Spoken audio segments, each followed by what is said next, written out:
flying Delta and not flying American Airlines. One warns, the other beats. We got to figure that out today. More importantly, what's going on in the market here? All the stocks are green and the spoos are flat. We're going to figure that out. We're going to talk to Marc Chaikin.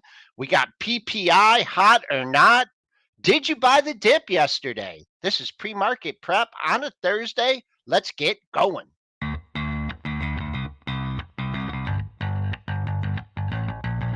Coming to you live from downtown Detroit, this is Benzinga's Pre-Market Prep with your hosts, Joel Elkanin. This is a volatile puppy here, isn't it? And Dennis Dick. I'm bidding a penny. I'd buy that stock for a penny. With everything you need to start your trading day.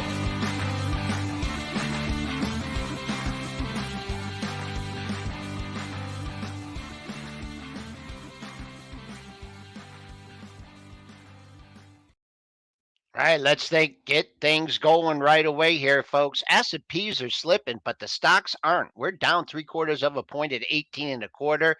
The buck under the recent low of the move, down 17 cents. It's called 101.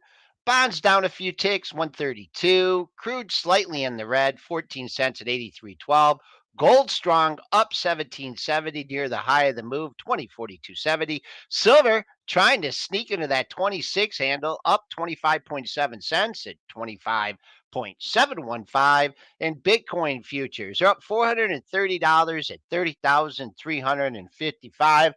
Folks, you just missed a great moment in the show right before we came on. We're going to bring on Triple D here. And the Triple D, where are you arbitrageurs? What is going on out there? They're all asleep today, I'll tell you, because I have no idea how the futures are read right now. Because I'm looking and I keep it separate. And again, 90% of your high frequency traders don't do pre-market arbitrage because they can't do all 500 and they're fussy. I mean, but there is, I do some of it. There's a lot of, there is some system still running, doing some of it there. Like futures to the S&P is always being arbitraged, but I mean taking the actual stocks because some of the stocks are too wide and they're just not open. So you're always trying to get like a ballpark. But I can ballpark it just by looking at my screen. I bet you I've got 90% of the S&P trading higher right now, yet the S&P futures just ticked red. So one of two things has to happen. Some of these stocks have got to start falling significantly here, or the S&P futures are not going to continue to go down. So we've leaked away all the gains overnight here. I think we start to rally back either, or the stocks come in, because it's not going to be this way at 9:31, I'll tell you that. Okay, bring in Money Mitch. Money Mitch, we got our guest right at 8:15, so we got to get rolling along with some earnings, perhaps. AAL warns yesterday, and that got hit. They absolutely destroyed UAL off it, and Delta beats. What did Delta have to say? No recession? I don't even think Delta beat. I think Delta missed. That's the best part. They didn't even beat. Delta Airlines Q1 adjusted EPS 25 cents, misses the 30-cent estimate. Sales of 11.8 billion, misses the 11.98 billion estimate. But it was the guidance forward that looked really great here. They reiterated fiscal year outlook EPS of $5 to $6 versus a $5.39 estimate, and an operating margin of 10 to 12%. Free cash flow of more than $2 billion. And then for the second quarter of 23, they expect revenue growth of 15% to 17% and an EPS of $2 to $2.25 versus a $1.65 estimate. Pretty good outlook, at least going forward for the following quarter. And then decent for the overall year. I would say better for the second quarter than overall year, but still looking good. I mean, this is a market where how much bad news is priced in. Obviously, American Airlines, I thought they might buy that dip yesterday. They did not. And they decided they weren't buying any dips yesterday. I was looking, Dennis. I was looking. They started selling everything. Yeah, sold it so all. Bad call by me that American Airlines, I thought the dip would get bought. It did not. I mean, a Delta here, maybe the American Airlines set the bar so low that they were able to get over that as well. And like you said, the guidance was fine. The stock is slipping from its pre-market gains already, so it was up a little bit more here earlier this morning. It's starting to slip here already. So it's tough to trade these things on earnings and we're going to come into earnings on so many stocks that are coming up too. That's why I'll tell you, this has been a really tough month to figure out. You've got movement. You got yesterday, the Bulls got everything they needed, and they pulled the rug out from under it. Obviously, the Fed minutes, a lot to take in there, but it's been a tough month to try to figure out. All right, let's just look. You see the dip. They took it down to 33.20, right? The initial reaction. Oh boy, if you were looking at yesterday's low at 33.14, well, you would have got nothing done because the pre-market low. Oh wait, what is that pre-market low? Right there, 33.14 is the pre-market low, and the low from yesterday is 33.14. Holy mackerel! Now you got a nice bounce, but you know what? I'd be a little worried about getting until we get over $35, right? You had the nice 4-day rally, you stalled at 35, your 2-day high is 34.78. So right there's the onus on the Bulls. Get this thing over $35, you got a nice move. I just think people got hit yesterday and they're going to be selling into this rally a little bit. That's the early indication. Let's get the pre-market chart up here. And did you see what they did to UAL? I absolutely destroyed that thing yesterday. That got hit worse than Americans. So they hit a lot of stuff yesterday, and it was sneaky sell-off early. We rallied a little bit, and then the Fed minutes happened, and they just decided they're selling everything. So it was a take your money and run market yesterday there. Again, chop is just, the way to play it. Contrarian, not chasing moves. I mean, now you're getting to a point. Do we get a pullback? I'd love us to get back to S&P 4,000, right on 400 SPY. And I think I would deploy a little bit of that 65% cash. I think I would pick a few stocks. Maybe I would even buy, something, index or something. But I think that we could pull back a little bit further. But I still think the buy the dip mentality will be in here unless we get on the bank ferry. That's always a wild card.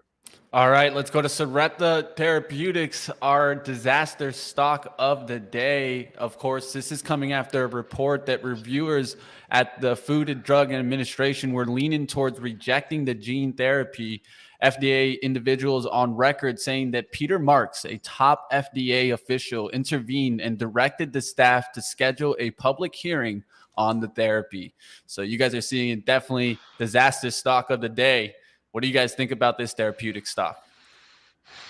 Headline stock. I'll just say Sarepta is a headline stock, and the headlines are sometimes random. There's sometimes movement, but look at what we've even done in the last 5 weeks of trading. We've gapped up on a headline. We gapped down huge on a headline. We ran up and filled the gap, and now we gapped down again on a headline. So literally 3 headlines in 5 weeks.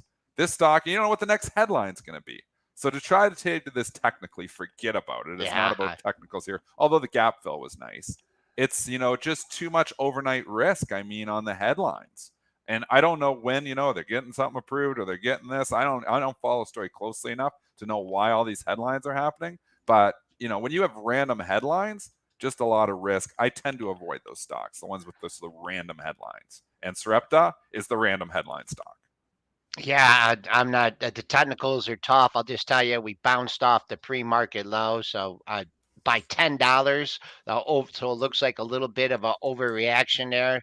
111, and then the high off the rebound has been 124. So those are the only relevant numbers. Triple D, excellent call there. The S&Ps did go red momentarily. They are back green by insanity that it went red. Yeah. I wish I would. I bought a little bit down there. I wish I would have just loaded up. But again, we're only up 3 points from where we just were. It's not a big move. The stocks and the stocks and again the SPY just sometimes disconnect for a little bit. It reconnects at 9:31. It all reconnects because then you have the full high frequency trading arbitrage running.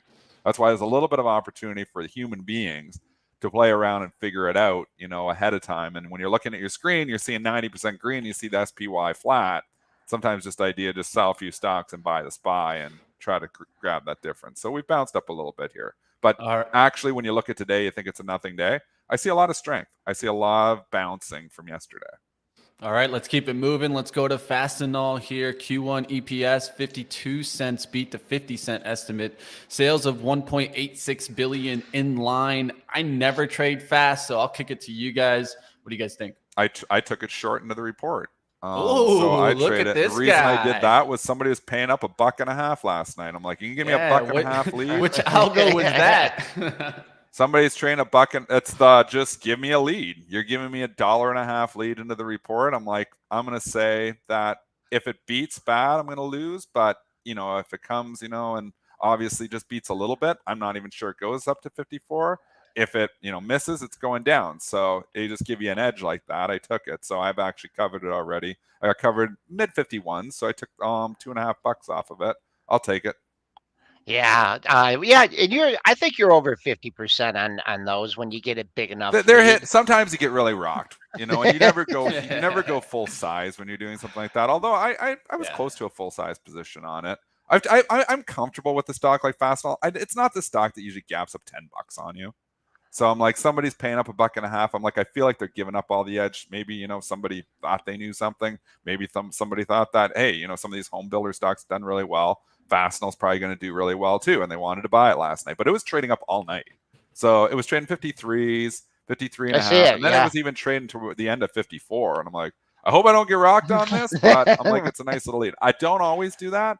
Just if I like to do it on the stocks that don't have a huge beta, like you do that on like a Tesla or something ahead of the report, you're asking to get run over. So, but some of these stocks have lower beta. Sometimes there's an opportunity to get into these trades, where somebody wants in or out for whatever reason. And sometimes I think they know something, and maybe they do. And sometimes they gap and then they go and then you're on the wrong side of it. It's high risk, high reward. I know we got a whole different array of listeners here on this show, but if we use a term, I mean, beta is a pretty common term if you listen to all the mumbo jumbo that we have. But the different betas, like your AMD or something, would you do that with an AMD, Dennis, or an NVIDIA? Depends, Probably right? not. It would have to give me a lot more. All It right, would have to give me $50. it would have to give me a huge move. You know what it is? Like, go to your options, look at your expected move, and when they're buying them up half the expected move ahead of the report or selling them off half the expected move ahead of the report, then maybe you take that shot. And it's not like, it was some volume, Joel. Fast, I kept trading up there. So sometimes there's like, sometimes it's like 100 shares goes off and you can't do anything about that. But sometimes just like bid up there and it keeps bidding. I was like, you know what? Maybe this person knows something. Maybe they don't, and you're just taking a chance that they don't know something. And there is insider trading out there. There is people who obviously somehow get these reports ahead of time and then trade. And I will lose money to that person every single time. But I think a lot of times it's just people guessing, options, jockeying, maybe nervous to take it through a report. Maybe they were short. They didn't want to take it through the report. We don't know the reason. But all I know is there was some buyers in it last night ahead of the report, and those buyers were wrong. My final technical comment, $50. I mean, that was the February low. Big move, 50 to 55. Bulls have to defend 50, and you have bounced a buck off that in the pre-market action. If you want to target on the upside, if you buy in the dip here, the bottom of yesterday's range is 52.48.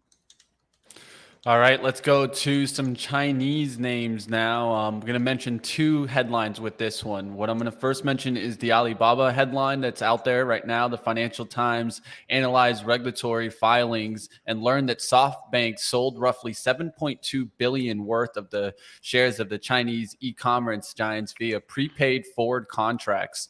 At one point, SoftBank owned nearly 25% stake in Alibaba. Now they only maintain a 3.8% stake. It was getting hit in the pre-market. I think it was also due to the fact that several Chinese companies were also trading lower amid weakness in Chinese tech after Chinese regulators proposed rules to oversee AI technology. Interesting that, this is actually trading up now on SoftBank potential sale coming in. So, I mean, all China rallied here overnight. I traded this multiple times last night on the initial headline. I bought it a little bit too early. I thought it might bounce. And then I tried to buy more in the low 90s, and I just didn't want to pay the spread. And I didn't want to pay up 25-cent spread. And I was trying to get down on the bid, and then they just started buying it up. Then it went up, and I sold it last night before this because it got back up to like the higher 92s. And I felt that was, I felt it was overdone. It was down $4 on it. I just felt it was like a little bit overdone. SoftBank's dumping, but it just felt overdone. Now I did not foresee it going green on this though. So this is a new one for me. I did not foresee it going green here, but again, maybe it's all China rallying here today. It is lagging the overall FXI a little bit here. Probably the SoftBank holding it down a little bit. So I think overnight just China rallied. Yeah, it's interesting to see it back up there. I agree with you, Dennis. I was surprised. I like clicked on BABA immediately. I was expecting to see what I saw in the after hours, not what I see right now in the pre-market, where it is holding a little bit higher here. All right, let's go to our guest today. Let's get to the action. Marc Chaikin of Chaikin Analytics is going to be joining us here. Let's get to Marc right away before the PPI number.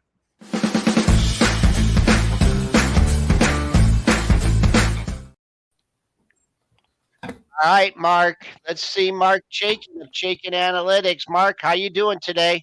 Good morning. Okay, so we always have our little one-line emails, right? And I said the price action yesterday. I did not.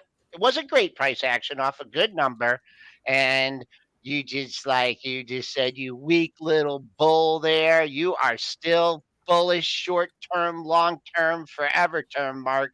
What's going to shake you out of that? Well, the market's going to tell me, but I do think we could have a bit of a pullback. But there's an underlying bid in the market. There is. Yeah. You see it every day. When you get these waves that are triggered by gamma, whatever, or some number, some word that triggers the algos, they come back. There's an underlying bid. So, I'm not roaring bull telling you to buy breakouts. I want to buy dips. I think I'm on the same page as you, Marc. Sometimes we're on the opposite. I think right now I'm on the same page as you. I mean, we've chopped around a lot and has paid to fade moves. When we rip up, 120 S&P points, it pays to take profits. When we pull back 50, 60 points, it pays to rebuy the dip. And I mean, we've just been in this choppy environment, but you can feel it. You can feel that investors, traders, even myself are underinvested here at this point in time. You can feel like it seems like every time we get a little bit of dip on even some of these major names, it does get bought back. And unless we get like a major bank failure or some other headline drops that we just don't foresee happening, a tape bomb, I think the same thing. I think you've got to be a buyer of dips here.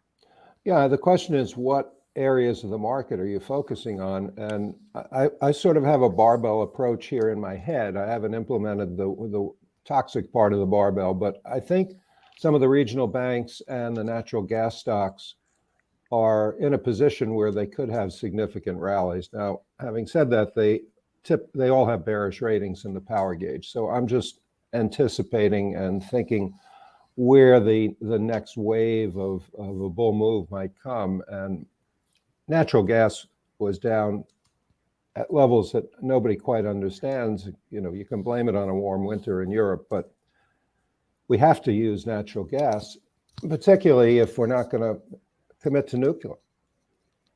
I mean, that's the only way to solve our energy problems. EVs are not going to do it, even though the Biden administration is determined to impose their will on the EV market. But I think natural gas long-term is a very, very fine investment. But I'm a little early. But where I do see continuing strength is in the names we started talking about 2 weeks ago, the old fallen angels like Pinterest and Zoom and DocuSign.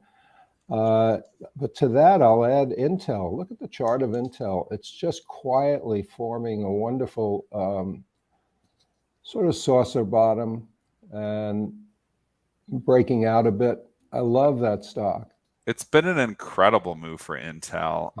I'm still long at full disclosure. I bought it way too early. It's kind of come back to where I was in it.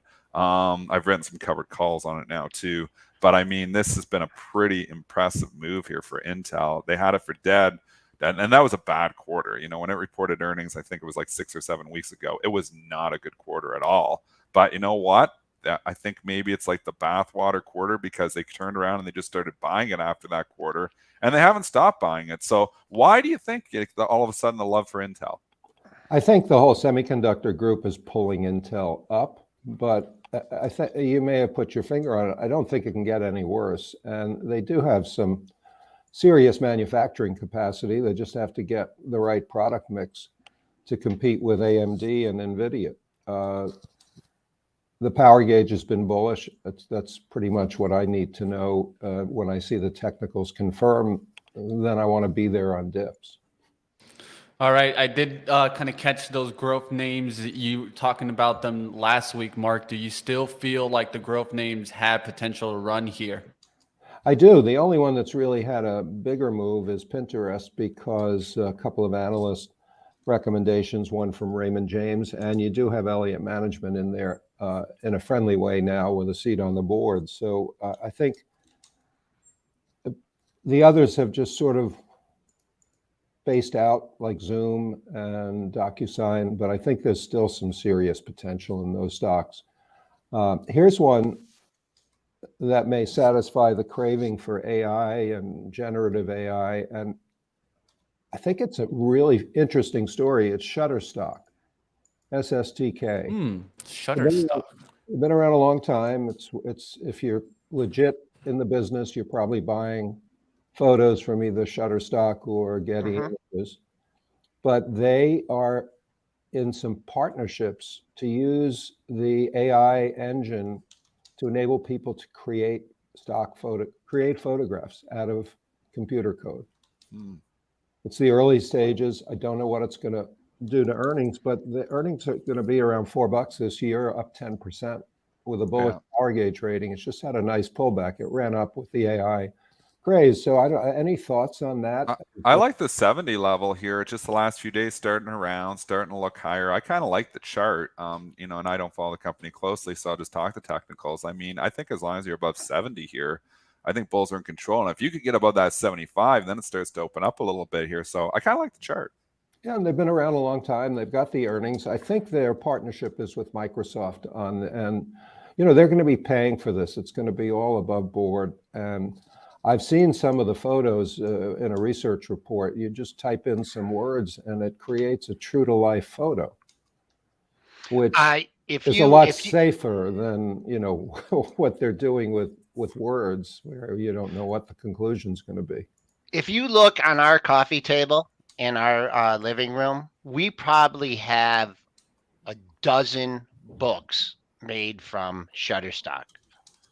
Or is that Shutterfly? That's Shutterfly. Is it the same? Is it owned by that company? No, Shutterstock is, I don't know if it is, I doubt it. Shutterstock is stock photos, you know, a huge stock photos. Okay. Billions and billions of them. But now they're partnering, I believe it's with Microsoft, to enable consumers to create custom photographs using the generative AI software.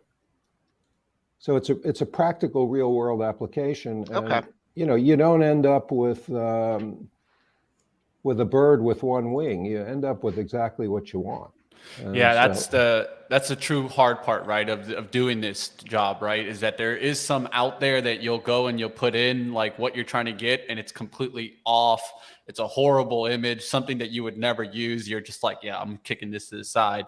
But yeah, if they can do it to the top ability and do great images. I remember I've done one with AI just to joke around on Jerome Powell. I call him the big bad wolf. You guys can see it on the screen now. That's awesome. This is AI generated. All I put was big bad wolf Jerome Powell, and there you go. You get a big bad wolf Jerome Powell. And this is the future that we're going to be able to do things like this, right? I mean, you can't do that image and draw it, right? I mean, it'd be pretty difficult. No, and this is all, and I think it's all going to be reasonably priced. So that's a stock to watch. I don't think you have to run out and buy it, but again, we're having a bit of a dip, and I would definitely be looking at that. Especially I'm writing it on my list. Mark, what's the symbol again? I messed it up. SSTK. Shutterfly was taken private by Apollo in 2019. And it used to be SFLY. That's why I didn't know. Yeah. I got the shutter in there. Mark, before we let you go, when you say the power gauge turns, does it have to be 1 day, 2 days, 3 days? Because, you know, can it like flip on you back and forth, or do you look at it on a longer term basis? It hasn't really been flipping in the names we've been talking about. Good. Okay. Alibaba has been either bullish or neutral for a year.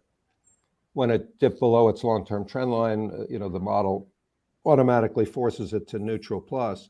But Alibaba has been in a positive power gauge mode for the better part of 12 months.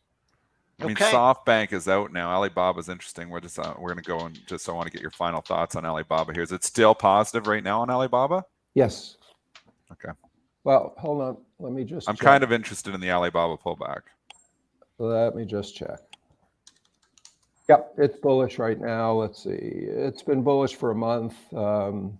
In that period in late February to mid-March, it turned neutral, but it's bullish, and that to me says buy this pullback. It's bullish and you're sticking to it. You're bullish the market, hoping for a little bit of a pullback. Marc Chaikin of Chaikin Analytics joining the show every 2 weeks to give us his thoughts on the market, fundamentally and technically. Great seeing you as always, Marc. We'll talk to you in a few weeks. Yep, be well, folks. Be Looking well, forward Marc. to Have it. a good one. Thanks, Mark. All right, let's get back to the market and actually get to our outlook here. Numbers are coming in soon, team. We got about 5 minutes, and it's a lot. So let's just go through some of this. Of course, we're going to get PPI here. This is the more important number, but we get jobless claims also. That's something to keep an eye out for too. So let's talk about PPI. Year-over-year outlook here is 3.1 estimate. Prior was 4.6, so expected to come down about 1.5 here. And then the month-over-month outlook, the prior was a negative 0.1, expected to come to 0.1 now. Of course, we could also take a look at core PPI year over year. That was prior at 4.4. Expectation now is 3.3. And then when we look at initial jobless claims, the expectation is 205,000. Prior was 228,000. So let's see if by any means we can actually get above that estimate of 205,000, continue to show that we're starting to see a little bit of a turn in the labor market. And of course, watch out for that PPI. Well, one thing to think about is CPI was a pretty good number yesterday. And then the Fed minutes is really what did us in on the market. You'll wonder if PPI isn't okay too. So, you get the rip off the CPI, Fed minutes knock us back down. Is there the potential for this number to be light as well? I mean, there is definitely, I would say so. And does the market rip on it, or does it do the same rip? One of the things, Dennis, of course, people look at PPI as more leading number than a lagging number. So they're definitely going to be looking at this number to kind of determine their outlook overall on inflation, right? CPI is, everyone says it's lagging. They say PPI is more kind of a leading indicator. So something definitely to watch. Joel, you're on mute. I'm sorry about that. I was going to try to tell you, but. Like drinking a cup of coffee.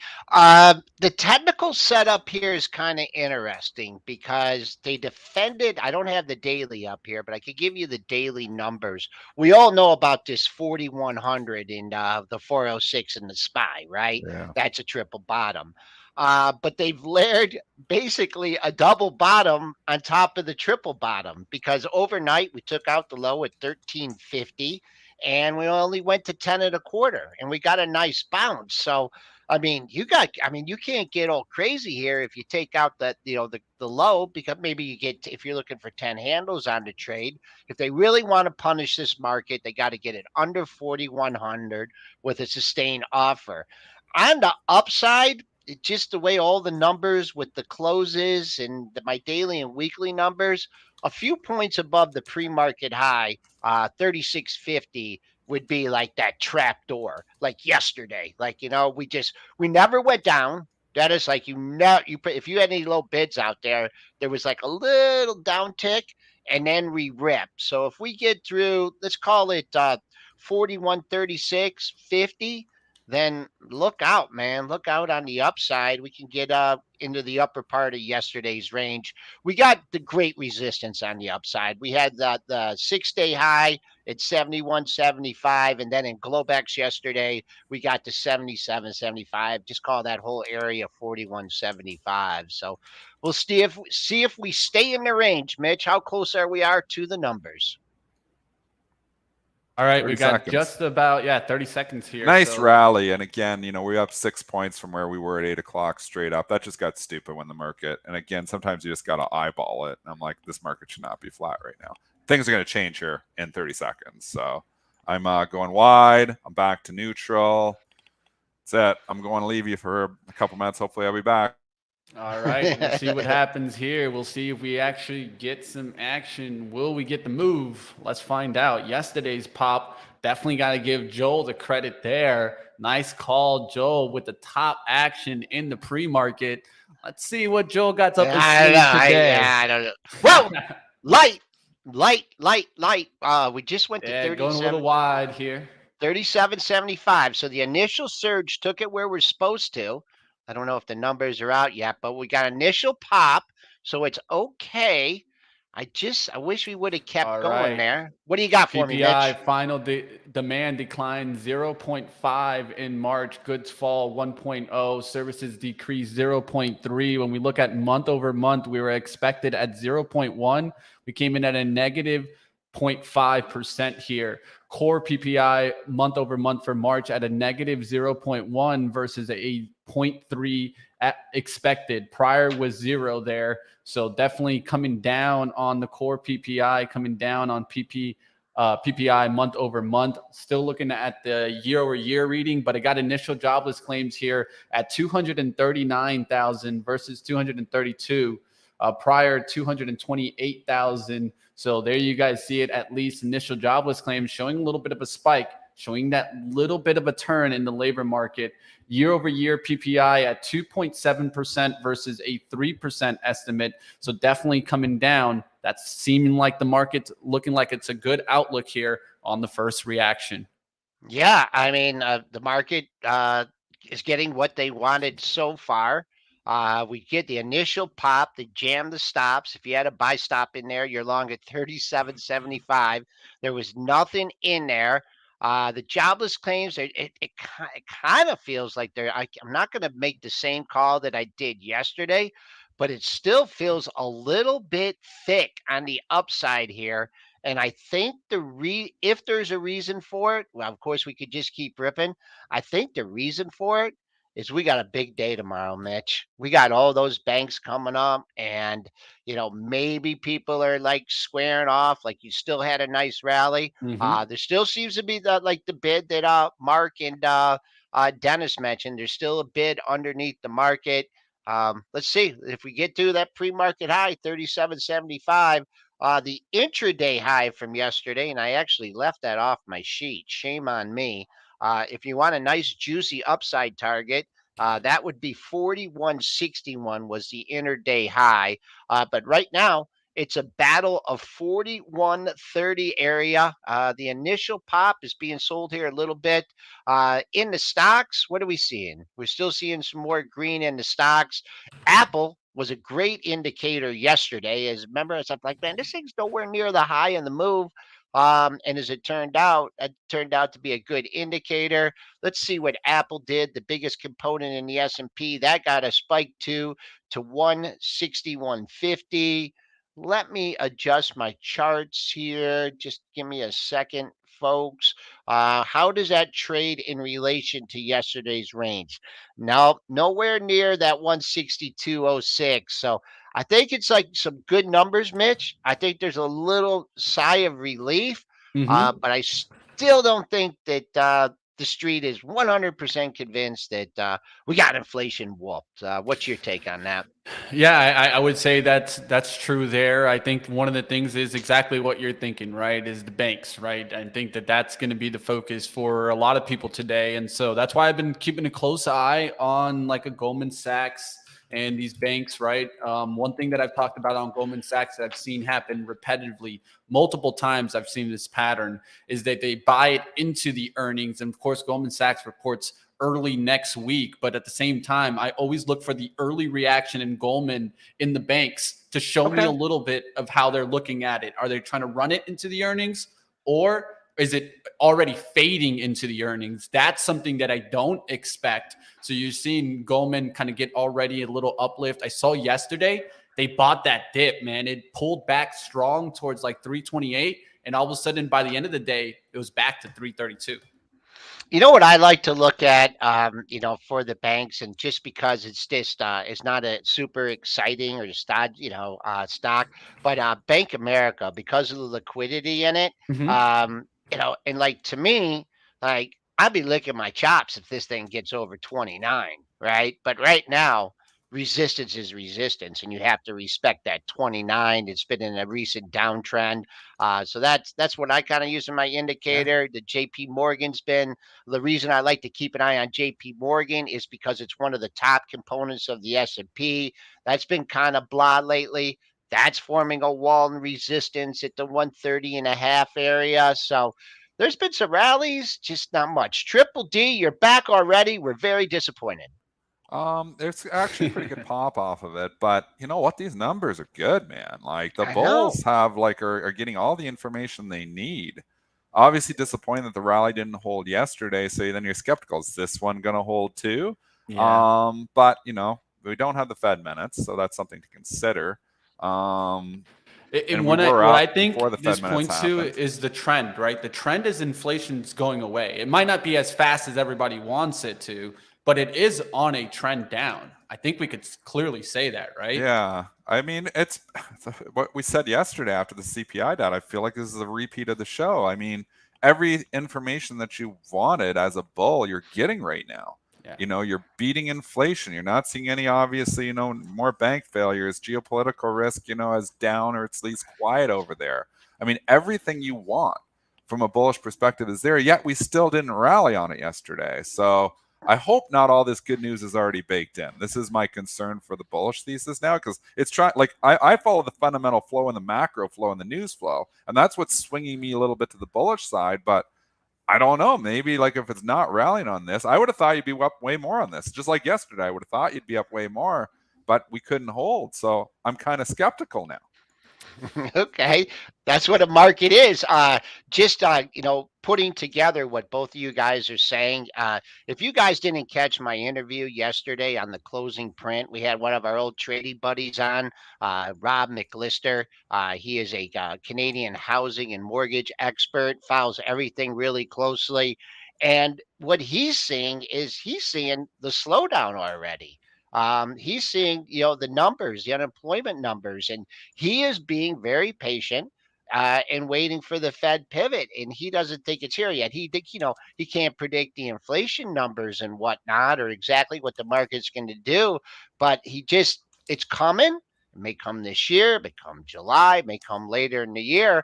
But when you look at these numbers, are we slowing down? Are we going into a recession? Are we going to need interest rates to start come down to give this market another leg higher? Well, that's the question. I mean, this is what, you know, if we're bringing in inflation down, is it because we're slowing down? So now I think this is why, you know, looking at it from the silver lining from the bearish perspective is that, hey, yeah, inflation's coming down, but the market isn't rallying on these last couple data points. Is it nervous about, you know, potential earnings season? Is it That's nervous it. that Yeah. we're Yep. coming down? I mean, Yeah. it's hard to have your cake and eat it too. This is why I've been, you know, with the 65% cash, because I've been of the opinion that, hey, even if inflation starts to come in, the only reason it's going to come in is because they tailspinned us into a recession. So, but you know, we've rallied on this. So now we look and the data you want is coming in. We haven't really had any bad earnings really yet. Maybe the bad earnings are coming. Maybe the Fed was telling us something, right? We saw the minutes yesterday, quoted in the minutes, given their assessment of the potential economic effects of the recent banking sector development, the staff projection at the time of the March meeting included a mild recession starting later this year with the recovery over the next 2 years. I think this is really interesting because now they're pretty much expecting lending to tighten and credit conditions to deteriorate. Yet the market is showing really positive move here. So which one's going to be right? Is it going to be recession, or are we just going to continue climbing this wall of worry? I like Eric Rock's comment here. Inflation gone, crude at like basically the high for the year. Once again, you talk about the lagging, the indicators of these numbers. I mean, you look what crude did. If they took this reading in the middle of March, boom, Yeah. you're here. You can look at sugar and some of the other commodities. But if you guys want hey, watch out there, Dennis. We're taking another leg lower here. I don't know if someone Yeah, no, I'm watching it. yeah, I yeah. mean, it's the same Um, thing. We are having trouble holding gains here. yeah. Somewhat Yep. concerning. Yep. What I was going to say was if you want an update on the inflation picture, from our chief economist at the CME tomorrow on the closing print at 3:40 p.m. I got my boy Blue coming on. And My boy Blue. My yeah, boy and Blue. yep, he's going to come on. So catch that. And I'll tweet it out if you guys want to join. We had a great discussion yesterday. S&P stopped where it's supposed to, Dennis. I mentioned 3650, and you only got one shot at that because now we're 10 handles away. I can't really say that. I mean, I don't want to. It's not as bold as it was yesterday when I felt the pre-market high was the high for the day. And then if you were selling stocks, I still kind of feel that way. But we're only 10 handles away, and I still think some people were like a little, like, did I miss the dip yesterday? Should I buy the dip before earnings season? If you look at things on a quarterly basis, yeah, you still got to be bullish. If you look at things on a weekly and a daily basis here on a Thursday before you get Thursday's price action, I'd have to say a little bit on the negative side, but we got a lot of time left in the trading session. Mitch, what else do you have for us? All right, let's go to now the streaming services. So everyone's trying to wonder what's going on with Netflix today. It could be what's going out of Warner Brothers. It's having kind of conversations on this. Of course, the takeaways from Max event. So they just had an event, the HBO Max. Warner Brothers and Discovery is combining HBO Max and Discovery Plus content to form a new streaming service. I wonder who was saying that 2 or 3 months ago. It was clearly obvious, team. You could see Discovery's content slowly leaking onto HBO Max, and that's why I pointed it out. It was kind of an obvious thing. Now, pricing will remain the same for current HBO Max plans. And what was noted was there's an analyst note. It was by Laura Martin, and she's noting that Netflix has a single streaming service aimed for everyone, while Walt Disney has 3 services. And then now Discovery Max teaming up and going into one service should give them the lift. But also you're seeing Netflix get a lift off of this right now. We're trying to determine if there's anything else out on Netflix. I know we saw a rating out, but it's a big pop today on Netflix, about $6. And I'm going to keep, of course, WBD on watch because it did do a little pop in the pre-market of 1460. I don't know if that was an off print. Maybe Dennis can check to see if that really sold up there. But it's back down the 1420s. Lots of thoughts here. I'd say Netflix, I'd be concerned about yesterday's high, and I think we kind of in the pre-market bring it back to Netflix here, Joel. I think You're reading my mind. I think, bring it back up. And look, where did we get here in the pre-market? We're struggling at 340. Yesterday's high was 342. I think there's major wall of resistance there, so that's a concern. WBD broke down yesterday. Yep. I know they had some commentary. Any comeback here, I think, should be sold. I think the story is starting to break here once again. Not a fan of WBD. It's been a good run, but this is a company that has really disappointed for a long time.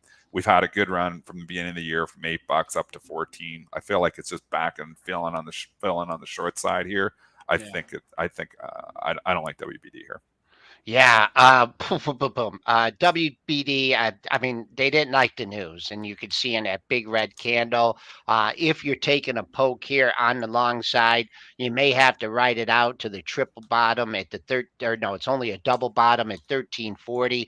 That's the next support area. If the bulls want to defend this stock, then they're going to, we'll layer it up, man. We'll go 14 bid, big time, and we'll take it back up. What I was going to ask you about the Netflix is, you probably haven't seen it up there in a while, Dennis, but is there like an iceberg there at 340? Is there like 100 shares just taking everything in?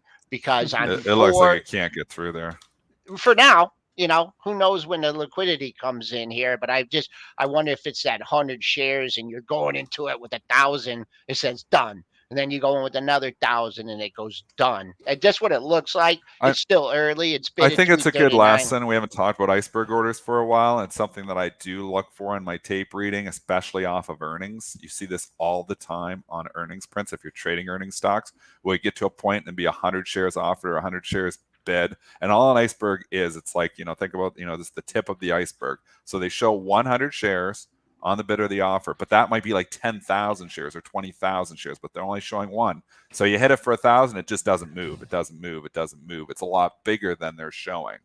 Institutions use this to get into positions. They don't want to influence the stock by showing a 10,000 share bid, because that's going to be like, oh, we got a big buyer. So they just show 100 shares, but they're really buying 10,000.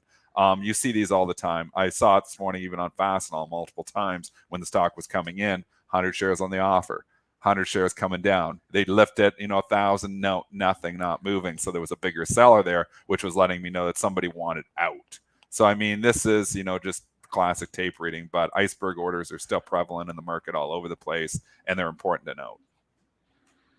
All right, let's go to the Hog. The Hog has some news today. Harley Davidson disclosed a CFO transition. It's actually interesting. The CFO, Gina Gottler, is stepping down from her role at the end of April, but she's going really quickly to Hasbro. So they're naming her as the CFO. So she said, you know what? I'll leave Hog and go to Hasbro. Not too bad. So if you're wondering why those stocks are moving, looks like a CFO transition. Hog felt like it got overdone last night. It was getting under $35 is a big low. This thing hopped up on earnings, and I was like, what is this thing doing up there? Holy mackerel, yeah. Did you go short? What an opportunity. No, man, but I mean, who next time you say, what is this thing doing up there? Take the position. You know it, Dennis. This happens often, though. I saw also, what was it, Winnebago doing this? Yeah, see, come on, who's going out and buying all these Winnebagos right now? I've said that, but I've said that in the overall market and been wrong. I mean, when we're connecting fundamentals to this market, it hasn't connected very well. So, I mean, this is one of those markets where you're sitting there with the fundamental cases and you're like, who's going out there and buying all this stuff, when interest rates are going higher? Well, you know what? The consumer's still doing it because the banks are still lending. They're just extending out the amortization. So applying logic to this market hasn't worked very well for me. So now I'm just tape reading and going with the flow. And, what I read on Marc's too is like, seems to be underneath demand here. So I'm, a buyer of dips. But this morning here, we're trying to hold up. We're trying to get. Yeah, we are. It is. It's like the bulls aren't afraid and the bears aren't afraid. So we'll see what happens when the liquidity comes in. Pretty, back up in the 4130 handle. Once again, Dennis, your 759 and 48-second call there on the stocks and the disconnect between the S&P and the stocks. Quite an excellent call. But Mitch, you wanna do our TradeZero segment? Let's get into it. TradeZero time, stocks to watch.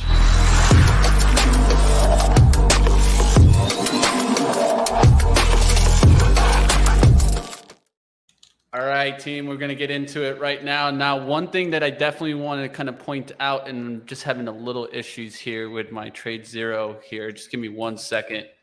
While you're doing that, I just want to say that, that intro that you did, was kind of like my headphones. Everyone, I noticed I got some new headphones here. I haven't disconnected.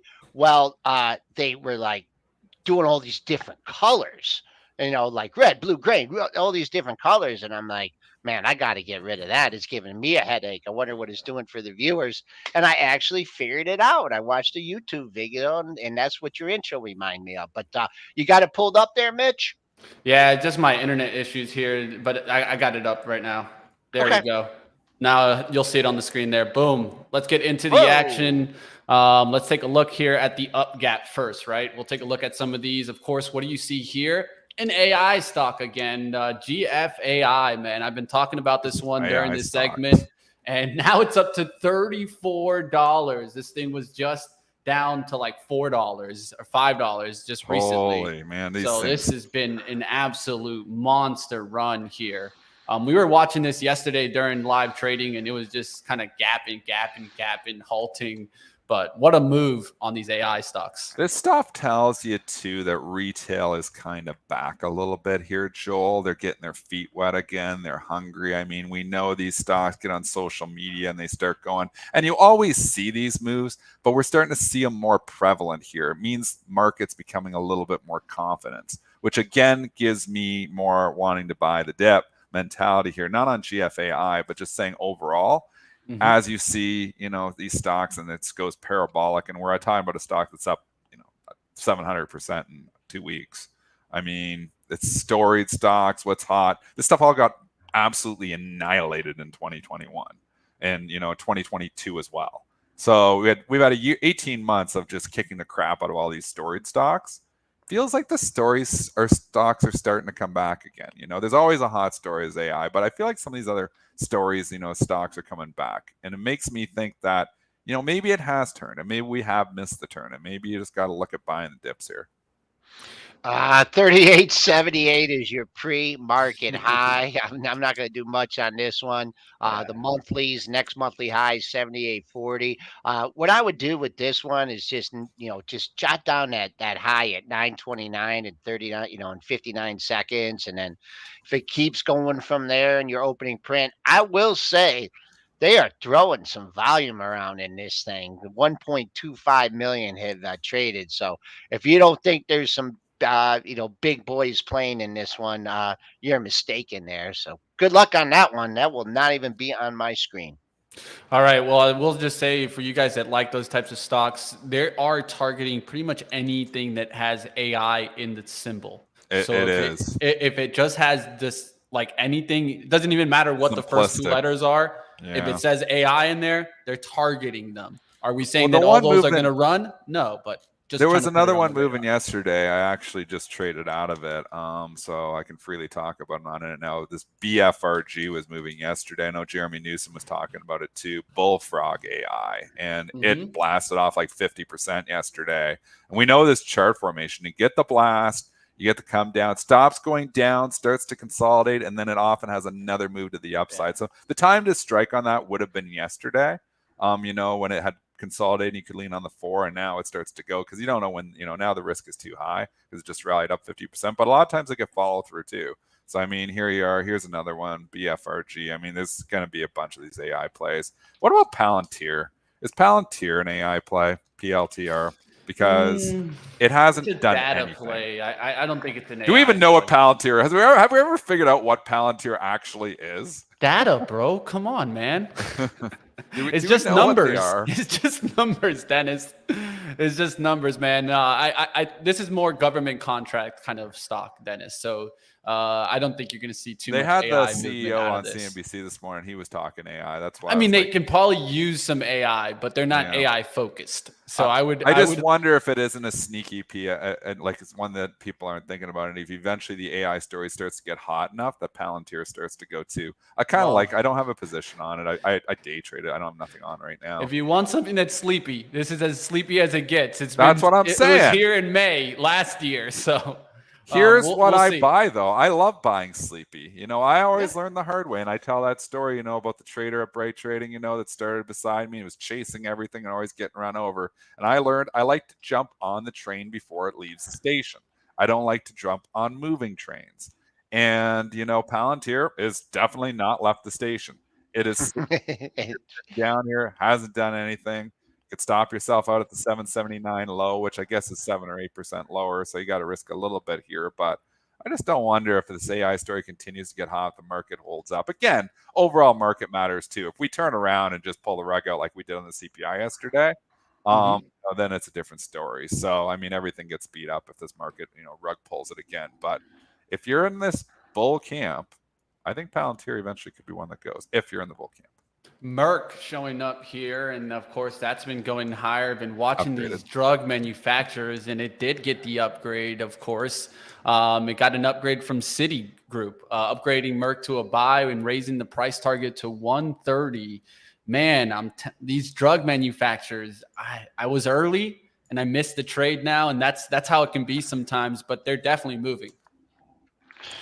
Yeah. I've been in this one for a long. I bought it bad. I bought it like when it did this bump up into the 80s, and then it puked out. But been holding long and strong. That's a nice upgrade. 114.91. You did get higher in the pre-market. 115.86. Whoo! At 8.15, buying Merck up a couple bucks. I don't know about that, but keep an eye on that. The all-time high in Merck is in that area. If you're looking for another target, 114.59, and that's right around the pre-market high. Good number there for MRK.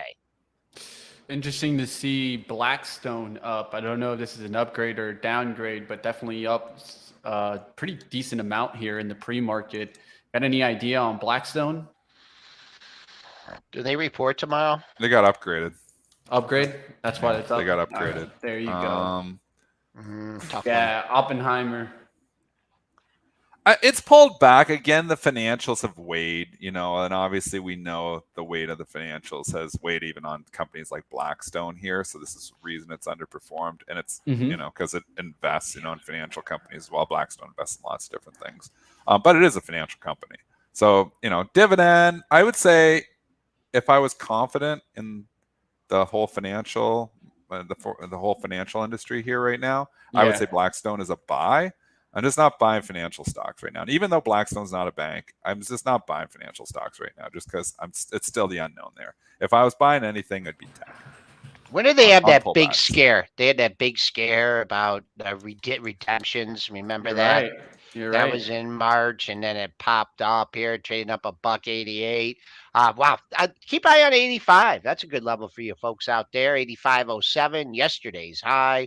Going back 2, 4, 6 days, 7 days, 85.31. So a little bit of a sell zone. S&Ps keep going up, trying to make a new high, but pulling back a little bit. So I'd say right now, bulls are in control here heading into that opening bell. All right, last one here. I just want to mention that you are seeing a lot of Chinese names. I don't know why they're so up. You're seeing some of these. I'm seeing Yin, C-Web showing up here, and then I'm looking down to see China had a big some of these rally names. overnight. Billy, Baba up, even though you saw the negative news. It's interesting to see them. Are they trying to play a little catch up? Are they going to have a lift today? That's something that I'm looking at. I think there's some underneath demand here. I mean, Alibaba just pulled back significantly from the highs. We had the run to 80, and then, we got up to 105. So you think about the 50% retracement of that move. I mean, that's right around where you are. So you got a 15-point move. Well, actually, it's a 25-point move, so 12. But when we got down to 91, 92 last night, I mean, that's a 50% retracement of the move. Look at the other ones too. JD, I don't know what's going on with JD, but I tell you, man, this one is just ugly. So there's some that are uglier, but JD, the one thing to consider, and I believe it's downgraded here today. I don't know if that matters. Low of the move is 33.17. It has not caught a bid whatsoever. So you've got, Pinduoduo. Well, that one's been ugly too. Some of these have been really ugly, actually, when I'm just looking at the charts here now. Billy. Baidu's come back off the highs too. Baidu's got nice support at 130, and they'll say something about AI because they always love the buzzwords. I kind of like the Baidu at 130. If I was going to pick on any of them, I think now Baidu at support at 130. We're $5 away from there. It's interesting. All right, like always, you guys can check out TradeZero's extensive inventory of short locates and check out their flagship software here, Zero Pro. Let's wrap it up. Let's go to Joel's final outlook in the market. Not as confident that the high of the day is in here as I was yesterday, because we certainly have backed off. Just feels like you got a bid here. You got some more work to do on the upside. Yep, 37.75 is your pre-market high. Things really open up, and I'll just give you one target on the upside. And that would be the intraday high from yesterday. And folks, the difference between that, and I know I've said it several times, it's difference between the entire Globex session and then what you get between 9:30 and 4:15. Little position squaring here ahead of the report on a pullback. It's going to be a little bit tougher. Figure maybe you can zero in on your shorter term charts, but my weekly swing number, and this is why I'm being so wishy-washy, is 41.3350. And we're just spending a lot of time dancing around that. Triple D, what are you seeing in the stocks? One thing that I'm concerned about, and this was a tell yesterday, is gold is up here again. Mm-hmm. Typically, when we're breaking out and making new highs, gold is not the leader. Gold is usually defensive. And I'm somewhat concerned about today's rally for the simple reason that gold is now making a new high on the move. I don't know what it's trying to tell us. Maybe it just doesn't care. Sometimes it just disconnects and does its own thing. That is what gold can do. But lately, gold has been getting driven because of worries with the banks. That's what was driving gold. There's no doubt if you look and you can see a connection there. The March low of gold being 168 was back on March the 8th. Bring up the KRE. When did it start to collapse? It's not a coincidence. March the 7th and 8th. So you had a flight out of the banks and into gold. That is why gold rallied. There's no other reason. People will say technicals. People will say it does its own thing. It rallied because people were nervous and they were taking their money out of the banks and buying gold. And that trade is still continuing. The gold trade still continues here. And the banks have not rallied much. I think as long as gold continues to rally, I think you got to avoid the banks. Okay, great input there. Great flow today. We will be back with you guys later on. Everyone, be safe out there. All right, have a good one, team. We're getting out of here. Dennis, you go do what you do best. Get to your trading action. We'll come on up with live trading coming up next. And like always, we got some virtual events like always going on. So you guys don't want to miss out on what's going on today. Today, we're getting into a little bit of some Marc Chaikin life. You guys saw him microdosing action last time he was on. We're definitely going to take a look into what's going on today with that action. You guys don't want to miss out. Of course, we got some Psychedelics Capital Conference going on today. So if you want to learn how you could be investing in the expansion that's going on, of course, with psychedelic therapies, guys, take a look into our virtual event today. I'm putting up the link right now. And like always, you guys can join our book club if you guys are looking to up your game. I saw yesterday a tweet out for Dennis and Joel asking if this was a Head and Shoulders, and instead it was a 3-mountain top. Where could you have learned that? Of course, in our Japanese candlestick trading techniques. Guys, come on over to the book club. We're definitely growing every single day and learning technicals right now with Japanese candlestick charting techniques. I want to see you guys over on Sunday as we keep getting deeper into some techniques. Hit the like. I'll bring you guys over to live trading. That's starting up right now.